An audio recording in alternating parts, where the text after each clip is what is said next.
வணக்கம் நண்பர்களே. இன்று டிசம்பர் 9 உலக முக்கிய தினங்கள் மற்றும் வரலாற்று நிகழ்வுகளை இப்போது பார்க்கலாம். முதலில் இன்று இன்டர்நேஷனல் ஆன்டி கரப்ஷன் டே. ஊழல் இல்லாத சமுதாயத்தை உருவாக்க உலகம் முழுவதும் விழிப்புணர்வு ஏற்படுத்தும் நாள் இது. 2003 முதல் ஐநா இந்த நாளை அதிகாரப்பூர்வமாக கொண்டாடுகிறது.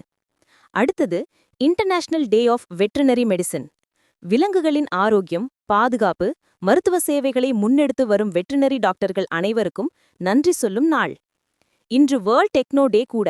எலக்ட்ரானிக் மற்றும் டெக்னோ மியூசிக்கின் வளர்ச்சிக்கு பெரும் பங்காற்றிய ஜுவான் அட்கின்ஸ் பிறந்தநாள் என்பதால் இந்த நாள் நினைவாக கொண்டாடப்படுகிறது. மேலும் இன்று ஜெனோசைட் விக்டிம்ஸ் நினைவு நாள் என்றும் அதிகாரப்பூர்வமாக கொண்டாடப்படுகிறது. வரலாற்றில் நடந்த இனப்படுகொலைகளை நினைவு கூர்ந்து இத்தகைய நிகழ்வுகள் மீண்டும் நடக்காமல் தவிர்க்க உலகம் ஒன்று சேரும் நாள் இதுவே. வரலாற்றில் இன்று 1824 அயகூசா போர். தென் அமெரிக்க நாடுகள் ஸ்பெயின் காலனித்துவத்திலிருந்து விடுதலை பெற முக்கிய காரணமான போர் இன்று நடந்தது. 1839 ஸ்காட்டிஷ் கண்டுபிடிப்பாளர் கிர்க் பேட்ரிக் மேக்மில்லன் உலகின் முதல் மெக்கானிக்கல் சைக்கிளை ஓட்டிய நாள் என்றும் நம்பப்படுகிறது. 1968 ஒரு பெரிய தொழில்நுட்ப மாற்று நடந்தது. டக்ளஸ் என்ஜெல்பார்ட் உலகிற்கு முதல் முறையாக கம்ப்யூட்டர் மவுஸை அறிமுகப்படுத்தினார்.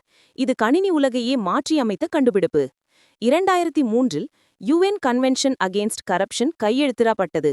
உலக நாடுகள் ஒன்றிணைந்து ஊழலை தடுக்கும் உறுதிமொழி எடுத்த நாள் இதுவே. இன்றைய வரலாற்று பிரபலர்கள் பிறந்த நாள். ஜான் மில்டன் பாரடைஸ் லாஸ்ட் எழுதிய இங்கிலாந்து கவிஞர் 1608 இன்று பிறந்தார். மேலும் டெக்னோ இசையின் தந்தை ஜுவான் அட்கின்ஸ் என்பவரின் பிறந்த நாளும் இன்று. டிசம்பர் 10 முக்கிய நிகழ்வுகளை நாளை பார்ப்போம். நன்றி, வணக்கம்.